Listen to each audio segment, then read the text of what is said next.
Welcome to Tripping Over Love, where we talk all about breakdowns, breakups, and breakthroughs. I'm Courtney Corona with Keith Miller. Hey. Hi. I was trying to think about another way to start. Because you're always like, oh, you say hi. Like, hi. Hey. Hi. Hi. That's just going to be my signature. So we talked to Raleigh Modden. No. We did not talk to a Raleigh. We talked to a Molly. Raleigh Modden? No. Molly. Sorry. We're really sober. No, we absolutely are, and it was a great conversation. All you're doing is switching up the words. Molly Roden Winter. Here's the book. The book is called A Memoir of Open Marriage, and we just read it. It took us 2 days to read it, but we tore through that book. And we could have, if we had the time, I think we would have finished it in a day. Yeah. So definitely recommend the book if you're considering any sort of alternatives to monogamy, ethical. Well, I also think it's an interesting book for anybody. I think so. Yeah. That's a good point. Because there's a lot of people more people are monogamous than not. Or it's just a story about growth. I mean, I think even if you're not, certainly if you're exploring it, you're interested, all the things, yes. But I also think it's just an interesting story about growth. It's also an interesting story about relationships and navigating relationships and how, the lessons that you learn as you go through it. I'm laughing because there were so many points, and we talked about this in the interview, where it was like, oh my God, this is why I hate dating. This is why dating was the worst. So I think especially women can relate to a lot of her experiences. And I think on that point, that's what really helps the reader, brings people in, because she's so vulnerable and raw. And I'm sure she gets criticized for some of the things that she talks about, because there were, by her own admission, a lot of mistakes that she made with men and putting herself in situations that were abusive or were coercive. And I'm not sure, but they weren't healthy. And she acknowledged that later. But she decided to write the book in an open way as well.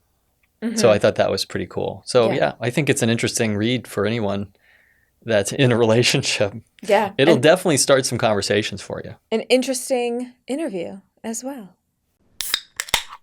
Molly, thank you so much for talking with us today. I think Keith and I were telling you before we hit record, your book was fascinating, so raw. We could not put it down. It's such a brave book to have written. Well, thank you very much. It's, it was harder to live it than to write about it, to be honest. But writing about it was its own challenge. And then talking about the book became its own challenge after that, too. And, when I was writing the book, I was kind of writing it as though nobody would ever read it. And so now people are reading it, and that's its own level of bravery. But it's been so gratifying to just have the kind of response that it's received, that it's definitely worth it. I can imagine it's like therapy in and of itself, right? Yeah, the process sure. As you go through everything. So starting off, the one of the themes in the book is really about your role as a mom and what opening up your marriage means for your kids and all of that. So I can imagine, and I don't want to put words in your mouth, but I can imagine the decision to be so raw, open, and honest about the path that you went through, at times conflicted, or internally you were probably debating, right, on what that also meant as being a mom as well. So I'm just big picture curious how you navigated all of those different roles, those concerns, and ultimately landed on a very honest, again, raw book. I think raw is, the perfect way to describe it. Yeah, well, thanks. I wanted to be radically honest with, that's what non-monogamy really takes. And open, to have a successful open marriage, you have to learn to be pretty radically honest with yourself first and then with your partner. My children, though, are another situation. I feel like I was in a unique position to write about this because by the time the book came out, my youngest was already 19. Now they're, my kids are 20 and 23. And so some people, I think, expect mothers to kind of shut it all down forever. Yeah, no, I think it was challenging to think about my children reading the book for sure, but the book didn't come out till my youngest was already 19, and he still hasn't read it. My oldest did read it. He's 23 now. But I do believe that as a mother, you don't have to just wrap it all up and pretend you're not a person for the rest of your life. I mean, I didn't want to drag my kids through something public while they were still children, but they're young adults now and they've been handling it beautifully. And there's really, I don't feel like there's been any negative consequences for anyone in my family to have this story out. That's amazing. It really takes a lot of courage to write about it with the candor that you do. I don't know if the right word is salacious. I mean, the sex scenes are really good. Thank you. Right about it's often very bad sex, though, that I'm writing about. You know what I mean? That's such a funny thing. Right. That's exactly right. Like but it's relatable. Like there's another. We interviewed a friend of mine who has a podcast called The Trouble with Sex. Like we all have trouble with sex at some Sure. level, and so it's like.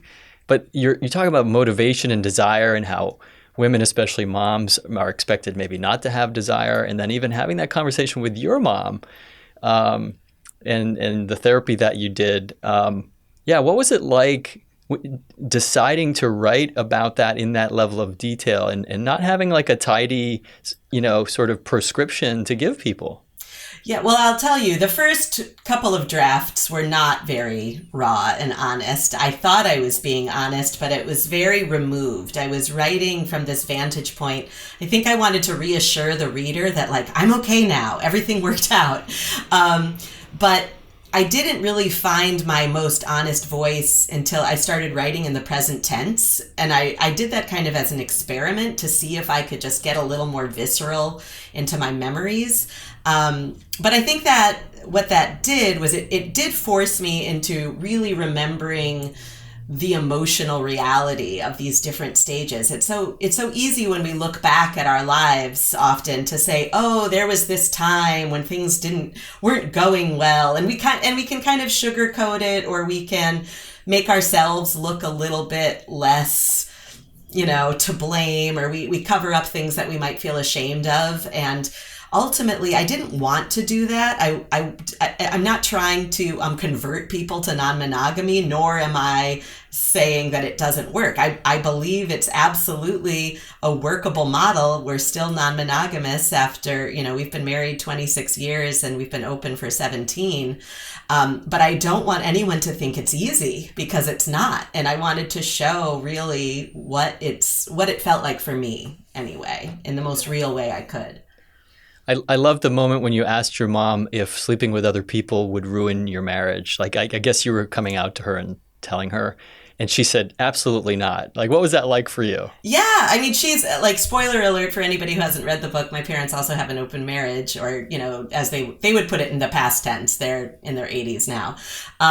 But my mother was the one person that I could really speak to honestly about the emotional reality of open marriage, because she's been through it. And so she was the one who would say, if you're honest, if you communicate, if you love each other, and if you're interested in growing, I think that's the biggest thing. If you're interested in growing individually and together as a couple, then you can do anything. Not that it's easy, but those are the magic ingredients, according to my mom. And I have found her to be pretty accurate there. And I don't think that people don't want to grow, but I think it's there are times when it's scary to think that your partner is growing because of something that's not you. You know what I mean? It can feel very threatening to feel like, wait, are you going to outgrow me? Are you going to find someone who makes your life sing, And what we found is that we could have that outside of our marriage, and we kept coming back to each other anyway, because we were the ones who were kind of like each other's foundation no matter what. I was just about to say that in reading the book, it's very clear that together you're that foundational strength that you need sort of to navigate whatever comes your way. For anybody who's listening to this and is thinking, oh, okay, it sounds tough. It's, dating in and of itself. I'm the first one to say dating is hell, or can be hell. I have so many stories. And then questioning, okay, why would you subject yourself to that throughout your life, what are you getting out of it? You know, if it ends up being right for you, what are the benefits that you see either as a couple, individually? Why do it? Yeah, I mean, first, like, an analogy I make sometimes when thinking about just like the difficulty aspect, it's like, why do people run marathons? There is just an ad like, toenails are for losers, because the New York City Marathon was just, you know what I mean? People might be like, I feel like, why would you do that if your toenails are going to fall off? You know, that sounds terrible, but there is something about it, right? Whether, you know, it's a runner's high or a feeling of accomplishment, whatever it is. For me, with open marriage, relationships are the most interesting part of life. I mean, I feel that way just about people being the most interesting aspect of life. And so what I love about open marriage is that it's more than just having a bunch of friends, although that analogy sometimes works to a point of you have different friends that you might want to go dancing with or friends that you might want to have the deep talks with. But I think intimacy and sexual intimacy does bring you to a different level of knowing another person and of stretching yourself in relationship to that other person. So I have found it to be so gratifying just in terms of what I learn about myself, the things that I'm exposed to in the world. I've been through all of the really rotten dating stages. Now I have 3 partners beside my husband, not who I see all the time, but they're really solid relationships in my life, and I don't have to do the horrible dating anymore. But I understand why some people would say, why would you want to bother at all? But why would you go to med school? Why would you do a triathlon? I mean, there's any number of things that are hard that we can still decide to do because we feel like ultimately we get more than we lose, you know? Yeah, it goes back to your point about growth, right? It gives you an opportunity to grow and probably learn a lot more about yourself than you ever would. Oh, I mean, I don't even know who I would be if I hadn't opened my marriage. I mean, not that I would be a nothing. I'm going to be me. I'm going to be myself, but it has given me, not just confidence, but ultimately, and I think this is the main message I try to give across in my book, it brought me back to myself. Over and over and over again. When you realize that you might feel at first like you're looking for something elsewhere and you're looking for something to fulfill you outside of your marriage, outside of yourself, but ultimately that won't work. So I feel like it kept throwing me back towards myself in a way that maybe other things could have, but that's not the path I took. So... Can you speak a little bit about differentiating having an exploratory desire to be open and explore all the different flavors? I imagine if we were talking about culinary stuff, that you would be the kind of person that would let's just try everything. Let's see. Sure. If I don't like it, I just won't have it again, but right. I'll try it. Right.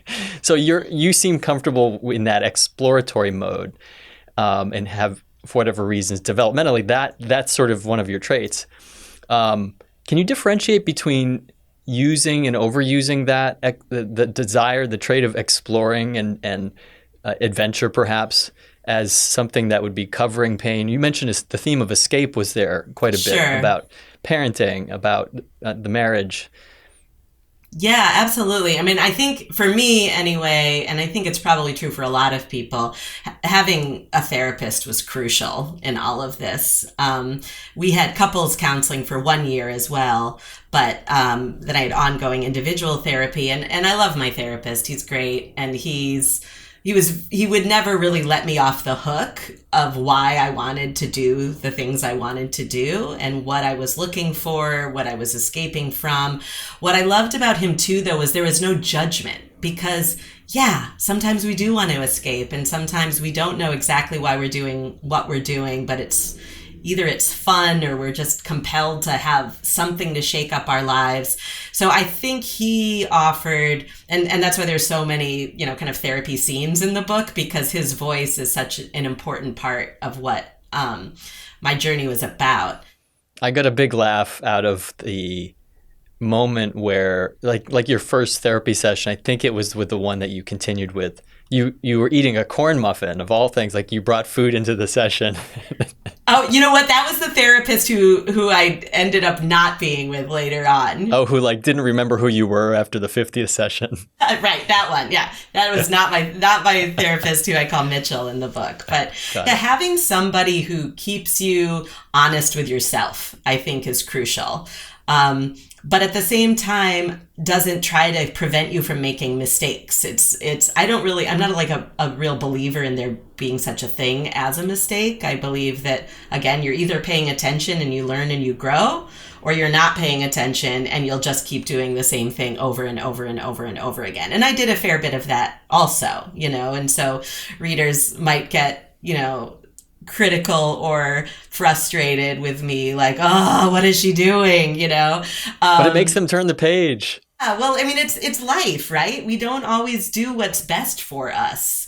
We sometimes do the thing that's not so good for us, but ultimately maybe it is good for us because it gives us the shot in the arm we need in order to wake up to some truth or to some issue that's going on. So I feel like having a therapist who gave me a long enough leash, to do my thing, but then kept me honest about what this meant and what I was looking for and how I might better serve myself was pretty crucial for my being where I'm at now. One of the things you talk about too are the boundaries or the rules that you set early on with your husband on what an open relationship could look like, and then how that evolved over time. So can you just give us a quick run through of where you were at the beginning, and really y'all ended up breaking just about every one of them, right? Like all of them, yes. Yeah. We only have one rule anymore, and I'll tell you that after I answer your question. But we had a lot of rules. I think most people do have rules at the beginning, at least, and some people hang on to them for longer than we did. But I think they're guardrails. I think you're stepping outside of what is the traditional contract. And that can be very scary. And so I think my biggest fear was losing my husband's love, or even falling out of love with him. And I didn't want to leave him either. I was afraid of, like, what if I fall in love with someone else and want to blow up my family? That's not really what I wanted, but I was so afraid of love. I was so afraid that if he fell in love with someone else, if I fell in love with somebody else, that was it. And so most of the other rules were designed to prevent that from happening, right? Things like you can't sleep over, you can't have 2 dates in 1 week, you can't date somebody that you work with or that lives in the neighborhood. I wanted to keep distance and separation as much as possible so that true intimacy and therefore love could never actually take root. Well, then it turned out I didn't really want to have sexual relationships that weren't loving. And so I kind of started venturing into the love zone first. Or if my husband did, he was keeping it quiet. But I don't have any interest in having a sexual relationship with somebody that I don't love. And so now I have, my husband, and I have 3 other partners that I love. And I also still say I love you to some of my ex-partners, because that's not something that just disappears when your relationship ends. And even harder for me, though, was allowing my husband to love other people. And he does love other people now. And I honestly can say it makes me very happy that he has these other sources of love in his life. I only see benefits to him, which therefore is a benefit to me. When he's happier and growing and learning about himself and feeling good, he's a better partner to me. And I know that is the same for me to him. But that's a big transition. And for a lot of people, that's really hard to even wrap their head around, because we often will say, oh, I could never do that. I'm too jealous, as if jealousy is this like personality trait rather than a defense against fear. And jealousy, I still get jealous sometimes. And if it comes up, so now I'll tell you what our one rule still is.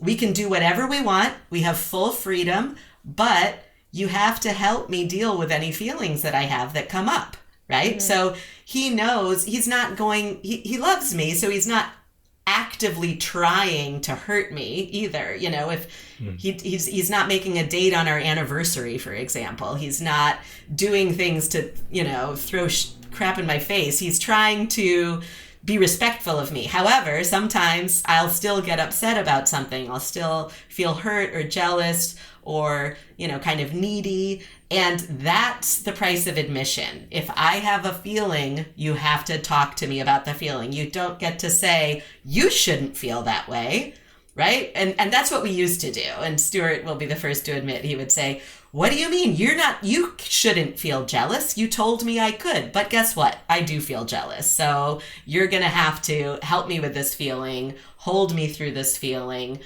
give me the reassurances, maybe give me some more of your time, and help me through this. That's the price of admission for this life. And now we do that quite easily with each other. And as a result, our relationship is really strong because I get all the reassurance I need, and so does he, because we ask for it.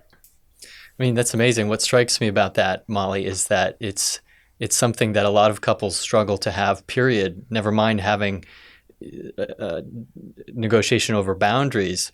The ability to recognize that emotions just need to be kind of held or heard and gone through, as opposed to them dictating fact. Right. And that's where I think so many people, I do couples therapy, that's where a lot of the couples I work with get really hung up. And so that's kudos for you. That's amazing. It took a while. It took a while, though. You know, the book tells the first 10 years of opening up, and you read it. It's not pretty. But on the other side is this relationship that I feel feels so rock solid because of all the things we've had to learn how to do. I want to talk about specific configurations because you and your husband decided to have separate partners and not involve each other, except I don't think, maybe there was one time, I don't think there was. I think early on there was. Early on. Sorry, you know better than I do. Yeah, no, it's like before the 10-year period of, you know, like when we first got married, we went to some sex clubs, we had a couple threesomes. It was not for me. I did not enjoy seeing him with another person. I don't like any anonymity. So that fell apart pretty fast. Yeah, that's what I was going to ask about, because I could imagine that scenario is, on the one hand, more, there's the perception that the couple is in more control over the variables because you're witnessing everything that's happening, right? And you're participating, like with a throuple or a threesome. But then again, it's pretty hard to find that unicorn. That's why it's called a unicorn. It's very difficult to configure multiple schedules or even couples if it's, you know, playing with other couples. So you chose pretty early on that was just going to be too high of a risk for you. It's not even that it was too high risk. It's just I'm not interested in it. It's just like, and so I know people who have, you know, like multiple partners and they all, you know, more like kitchen table poly, they all vacation together and they get along really well and that's all great. But I'm much more interested in one-on-one relationships. And the type of, you know, one thing Stuart said to me early on too was he was like, I'm not looking for another Molly. He's like, I'm going to date people that are very different than you. And so the women he dates, they may be like lovely, but they're not necessarily my cup of tea to be friends and hang out with and go do things. And my partners too. I mean, Stuart has met two of my partners at this point, but they're, you know, and I think they would get along great, but that's just not what I'm interested in for us all to be spending time together. I really don't think that there's anything wrong with it. I do think that there are different complications involved, and hopefully there will be someone who writes the memoir about that. There's a book called Entwined, which I recommend, by Alex Alberto, which is about more of the that kind of configuration of the kitchen table poly. Great. Yeah, I was going to ask you any other books. You mentioned The Ethical Slut, which people have talked about quite a bit. Other books that have guided, you can talk about that if you want to, but other influences that were guideposts for you? Yeah, well, I mean, at the time when we were opening, there really weren't many. So Ethical Slut was kind of it. And, you know, maybe some Dan Savage, you know, archives, you know. Can you encapsulate what that book is about? The Ethical Slut? It's really just kind of, not exactly a how-to manual, but it's kind of guiding you through what are the pitfalls of non-monogamy and open relationships. And it's written by two women who have been in a relationship with each other and with others. They're more of the kitchen table variety, but they also write about all the different ways that ethical non-monogamy can look. I later on read Polysecure, and I really like that by Jessica Fern.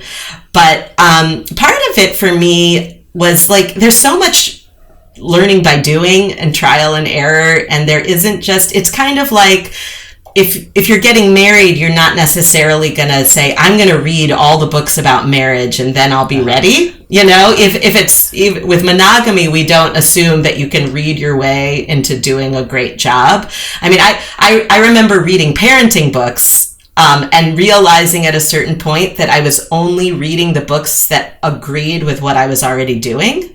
And as soon as I read something that was like, I was like, oh, I'm not going to do that. It's like, so I was realizing I was picking and choosing my parenting books. So I think the same thing can happen, that you will find the voices that just kind of validate what your impulses are telling you anyway. But that being said, I think there are, podcasts like these, and there's so many resources out there now just to hear other people's stories and see what resonates with you. And then it is a fair amount of trial and error just to see how it feels, right? You might think it's going to feel one way to have a threesome, and it might end up feeling quite a different way. And the human beings involved make it a very different experience too, depending on, like you can say, I want to get married, but you don't want to just get married to anyone.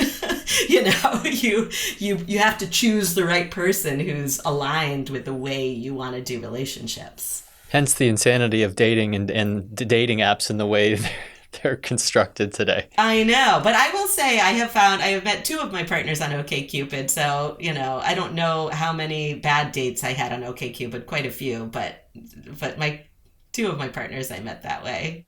Would that be your app of choice? That was my app of choice because it had non-monogamy in the drop-down menu, and I liked the questions they asked. You could put a lot of weight. I mean, it depends on what kind of apps are out there, but for me, it was really important that it be weighted towards people who are non-monogamous and weren't just, sometimes people say they're non-monogamous, but they just mean they're dating. It just means like I'm dating multiple people until I find the person I want to be monogamous with. And so, as a woman, I'm sure Courtney, how many messages end up in your inbox as yes. It is. It's a full-time job. And if you can at least filter for some of the really key things, that's why I liked OkCupid. Yeah. Guys have a bit of a different experience on apps. Oh, did your husband talk about that, or how did he meet people? Yeah, well, it used to get me really angry. I mean, there's a scene in the book where I'm like so angry because he's having he was having fewer matches, but the dates he went on were all great. And I felt like I was having so many horrible dates. And he was like, well, Molly, that's because, I'm dating women and you're dating men. He was saying it jokingly, but it's also like, there's some truth in that. There's got to be, sadly. I don't think a woman has ever canceled on him. And I can't tell you how many dates were last minute cancellations and just stuff like that. Or, some of it is kind of old school Gen X stuff about who's paying for what. But I feel like I got a lot better at having those conversations up front. And I felt like with Stuart, it was a lot easier for him to steer things the way he wanted them to be. And it took me, but that was something that I had to learn. And it was a really good growth experience for me too. To get really clear about what I wanted, who I wanted to be with, and advocate for myself, and to not really tolerate bad behavior. I think I tolerated a lot of bad behavior early on, and I think that's like a classic Gen X woman thing. We were taught to tolerate bad behavior. I was raised to tolerate bad behavior is the way I feel. And the whole culture is kind of telling you that's the way it's supposed to be, and I've had to unlearn a lot of that. Yeah, I was just thinking as you were talking, I not to generalize genders, but that really is, I don't even think Gen X, I mean, millennials, and I still see it with younger generations too. Maybe they recognize it more, and I think a lot of younger men sort of recognize that too, but I wonder if that really plays into the dynamics with dating, generally speaking, because I mean, I run into the same problem as you when I was dating, where I struggled to stand up for myself, or I would say, maybe I'm being too harsh, or I'm not giving you the opportunity. Not I'm giving being you a too chance. critical. Yeah. Yeah, guys who would like convince me to go out a second time when I knew in my gut I didn't want to. I'm like, the story of Laurent, the one character in my book. I mean, that's not his real name, but that was bad, and I tolerated a lot. And I'm ashamed of that to an extent. But I also felt like I wanted to put those experiences in the book because, that's part of how I learned too. Like sometimes the worst experiences you have are your biggest teachers. Not that I would, wish that on other people, but I don't have regrets because I do feel like I learned so much, and I can't pick out just the good things in order to become the person I've become. Speaking of what you learned, what did you learn about having sex in public workspaces? Oh my God. One of my friends who I did share that workspace with, when she read the book, she was like, oh, that's hilarious. She's like, don't tell me. I was like, sorry. Yeah, she was dying. Yeah, I work from home now, so it's not a problem. So I definitely have sex in my workspace, but not while I'm working. When you own it, it's not as when not it's as big your of a home, deal, right? It's okay. Yeah. Speaking of your friends, how have the conversations changed? Because the other part I found fascinating is you seemed, at least in the book, pretty open to sharing what was going on with friends who, possibly had a bit of a negative reaction or were just worried about you and put those beliefs forward. So I'm curious, now that the book is out and you've been talking about it, it was released about a year ago, how those conversations have evolved, and if you think, generally speaking, because it's been more in cultural conversations, that there's more of an acceptance to it. Yeah, I mean, I like to think that my book is part of why it's getting more open. I mean, it was part of a wave or something in the air, the zeitgeist.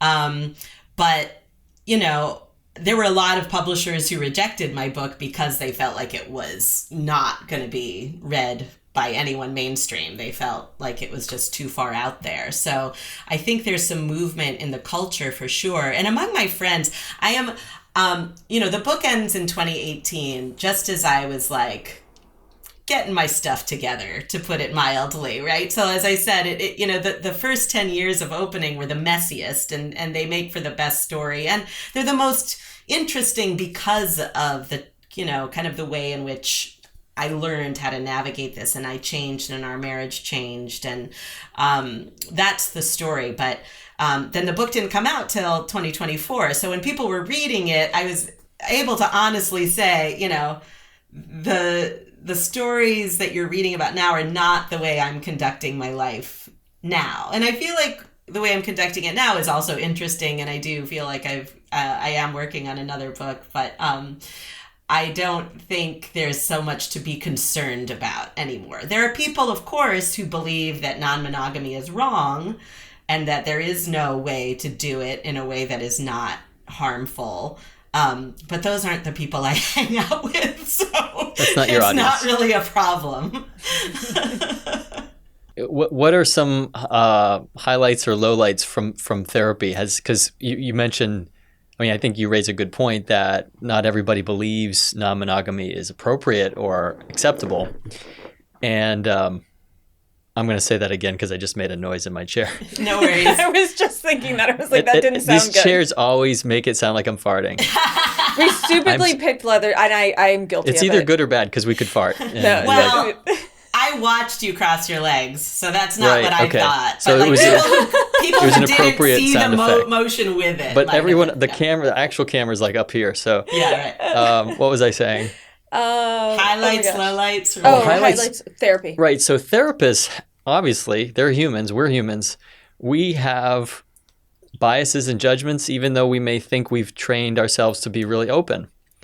And so what did that reveal about your therapist? Because I'm sure you'd get a whole range of reactions. I mean, he is so great. One thing I love about my therapist is I have never felt like I have shocked him. And even recently, within the last month, I came to him because I've stopped and gone back, but I always go back to the same one. You're monogamous with your therapist. I am monogamous with my therapist. Okay. It's true. But he was getting some DMs. I changed his name in the book, but then I thank him in the acknowledgments. But he has a common name, so but he did get a few requests for through the book, but he doesn't take new patients. He's kind of semi-retired now. But one thing I love about him is how unflappable he is. And I told him about a month ago in a session, I was like scared of his reaction of something that I wanted to tell him that I was feeling ashamed about. And I told him what it was and we talked about it. And then we had to spend more of the session talking about why I felt such shame about it. Why you were scared. Yeah. And why I was afraid to tell him. And that was really revealing too. And I think there's so many things that we're afraid we can't say, or to even to the person who loves us most, right? To our partner, or to our parents, or, we think that there are these things that we cannot say. And oh no, if someone knew the truth about me, they wouldn't hold me in this regard, or they wouldn't love me the way they do. And I'll tell you something about both living the life I've lived and then writing about it and being public about it. It's so freeing because there really are no secrets anymore. And I feel more loved than I did before. I just feel like what ends up happening too, even strangers who aren't even necessarily non-monogamous, but read the book, and there's something about being vulnerable and revealing something of yourself to others that invites them to be vulnerable back. My Yes. younger son has a stutter, for example, and I'm always telling him, he's very bold with it. He, works as a waiter and he really puts himself out there, and he has some anxiety around stuttering. But what we always talk about is every time you stutter, you're kind of inviting other people to share something about themselves that they feel vulnerable about. And it's a really beautiful thing. I think it brings people closer together and it's like Disarming. Yeah, it's like shedding our shame collectively. It's like, here's this thing, and sometimes, yes, you're met with judgment, but I would argue that most of the time when you're met with judgment, it's because this is a person who judges themselves very harshly. That's usually what it comes down to. And so I try to just take any judgment I get with that attitude too, and try to have compassion for people who are feeling judgmental, because they're probably judging themselves really harshly if they're judging a stranger. Yeah. And then, one of the things as you're talking, I'm just thinking about, like, one of the things that I really appreciate about Keith and our relationship is we've been very, very honest about things, but it just created this level of trust and intimacy that I could never have imagined existed. And then you learn more about yourself too, because you're like, oh wait, no, somebody still loves me, even if I show them this, right? Yeah. So it feels like a very healing thing too when you see that closeness with somebody and the appreciation that they have for you. Absolutely. Despite, even though it's not despite the things that you're very worried about. It is really freeing. And, along those lines, too, when people say, aren't you jealous of the women that your husband dates? And my husband, I still sometimes, if he's dating somebody younger, I'll get like, I'm 52. You start to feel that way. But he always wants to be married to me. And it doesn't take away from his love for me. So there's something also about like, there isn't any woman out there, any relationship out there that is actually going to threaten how you feel about me, how you see me. And so it just releases all the armor. That's what I can see that so much, because so much pain that couples are bringing in when I'm talking to them over the years is about I don't want to call it paranoia, but the lurking sort of the fear that's in the background that they're on the knife's edge of fidelity. Yeah. And that somehow, if you cross that line, it's over. And so much of our recovery and affair work, infidelity recovery, is just about like taking a breath. This is just like, I like to think of it as the common cold. It's just as common. People have affairs just as much as they have probably the flu, not the common cold, right? Like the actual flu. It's a high prevalence. Yeah. And you will never know about 98% of them. Yeah. But it's very common. And so how do we not necessarily normalize betrayal, but sort of understand like those motivations are coming from, like, we're monkeys. Like, like we want to fuck.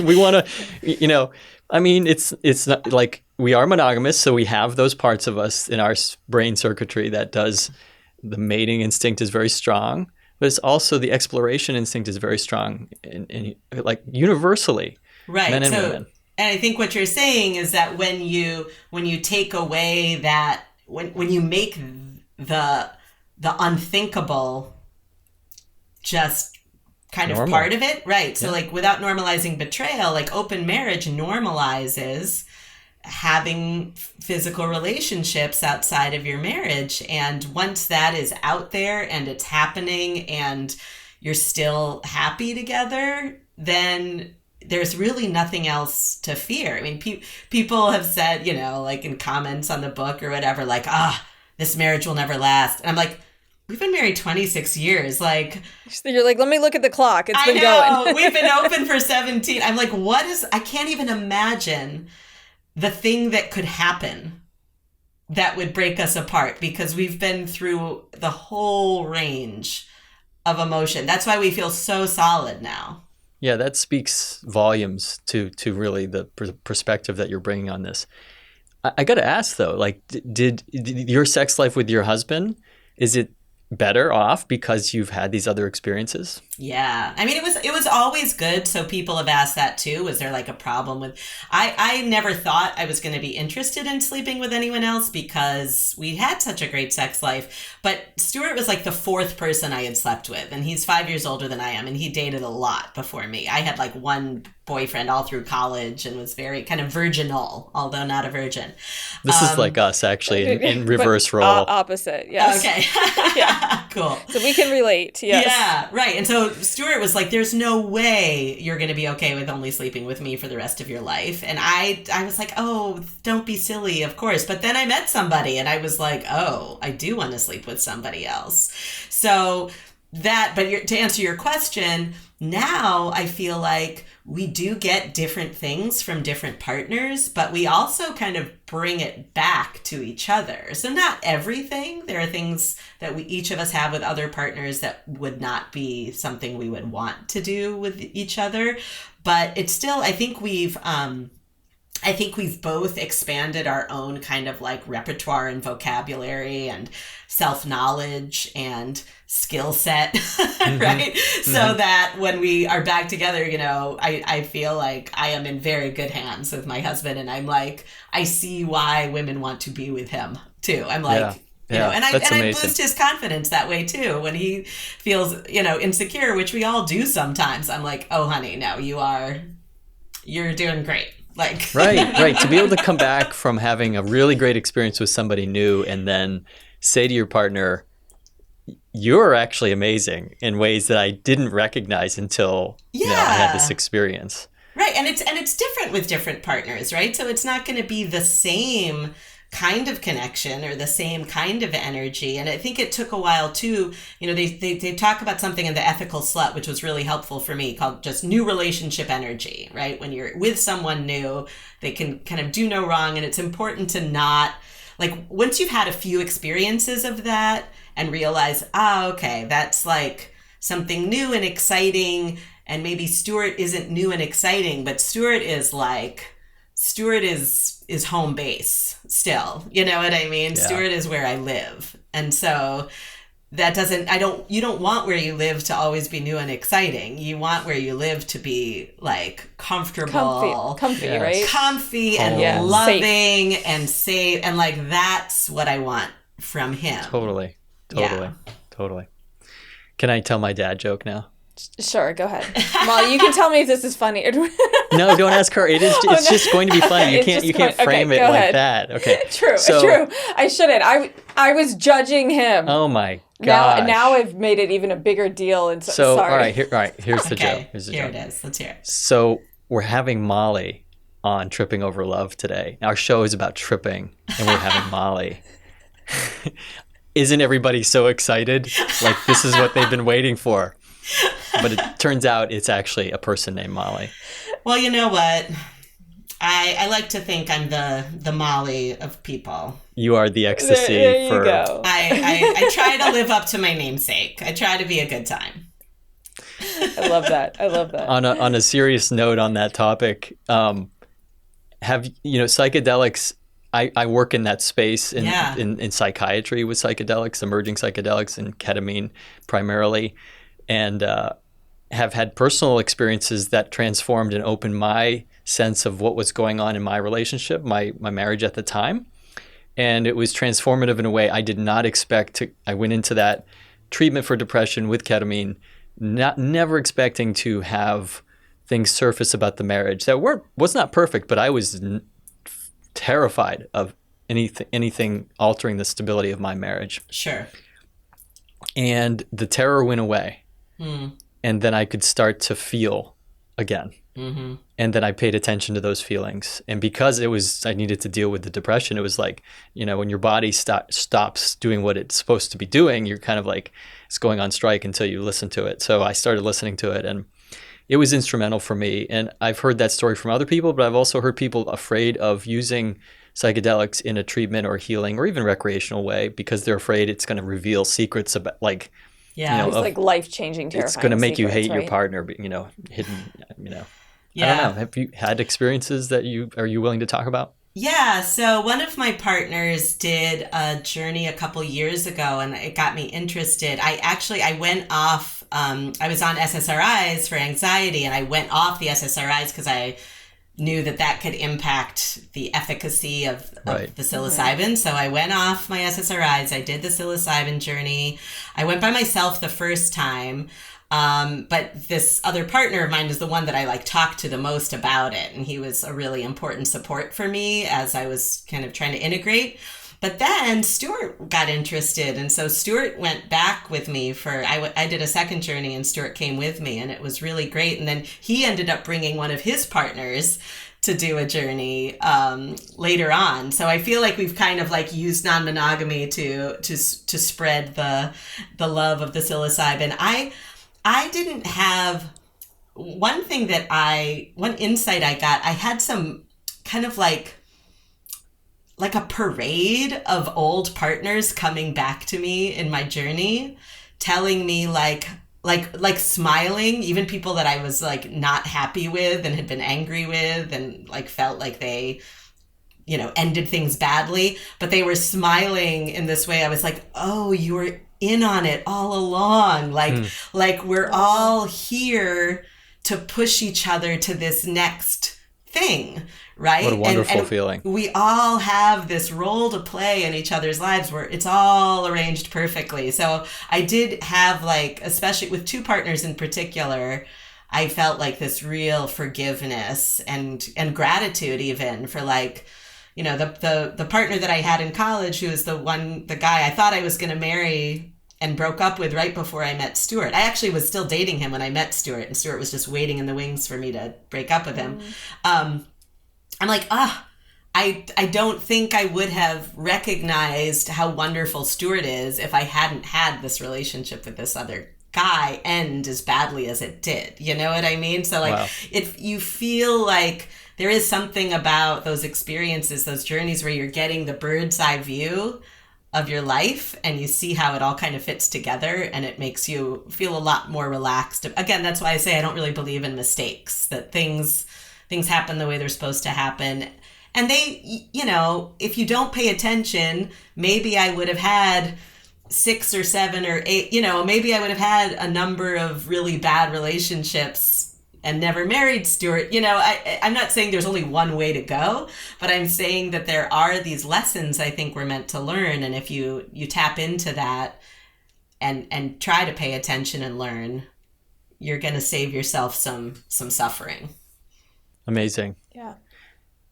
I was actually going to say the joke was we're going to be doing Molly today, but we don't know you that well. And plus, this is a family show. I mean, is it a family show? I mean, is it a family show, Molly? Molly, I cringed when he said that. I was like, but is it a family show? I mean, really, tripping over love. This is not made for kids. We're telling YouTube this is not made for kids. You know, so, if your kids are 18, fine. Yeah. But... So we did Molly today. Oh, sorry. I knew she would laugh. Come on. We've read her book. It feels like I know her, even though that's not true. Well, you said it at the end of the hour when we do at the end, true, so you don't have We're a choice friends now. It's like, yeah, whatever. I'm not going to see this guy again. No, it is. It hits better at the end. Thanks, babe. Yeah, or you don't open with it. That's what it was. It was your fears of like, she's not going to talk to us. You didn't want me to be offended. I understand. Yeah, exactly. I wanted you to have a safe space. You had an appropriate response. Thank you. To some insight into our internal or our conversations off the air. Yeah. I agree with you both. I agree with you both. Well, you mentioned you're doing another book. Anything you want to share about that, or where people can find you, what you're up to? Yeah, I mean, I'll share this for the writers out there. I wrote a proposal for my next book, and I was so excited about it, and it just got like not a full rejection, but it was like not ready yet. And I'll tell you, I had to start more over at least 4 times. You know, it's the thing about you live your life, and then you have to figure out, wait, what's the story here? And there's more than one story, right? There's more than one way to tell the story. And I feel like one of the joys and what's hard about memoir writing is you're trying to figure yourself out and try to kind of figure out like, well, what did all that mean? What, you know I feel different than I was before, but how did that actually happen? You know, and how do I trace that? So it feels like a real privilege that I have that time to do that. But if you had talked to me 3 weeks ago, I would have told you all about my book and what it is. And now I'm like, I don't know. Part of me believes that I'm still living the story. And I think I need to get a little further along with what's happening before I know. And that's always, it's a fun life to have though, where my job is to live as interesting life as I can and then write about it and talk about it. So, but yes, I'm on Instagram is the only place I really post, Molly R. Winter. And you can find anything I might be up to would be linked there. Awesome. And your book, Molly's More, a Memoir of an Open Marriage. That is Open Marriage, yes. Up here. Wonderful. We'll have the link. Thank you. Such a great conversation with you. So nice to meet you, and thanks for the gift of your writing. Thank you so much. I really appreciate it. Thanks for listening to Tripping Over Love. Subscribe now to make sure you get the latest episode, and drop us a comment or a question. See you next time.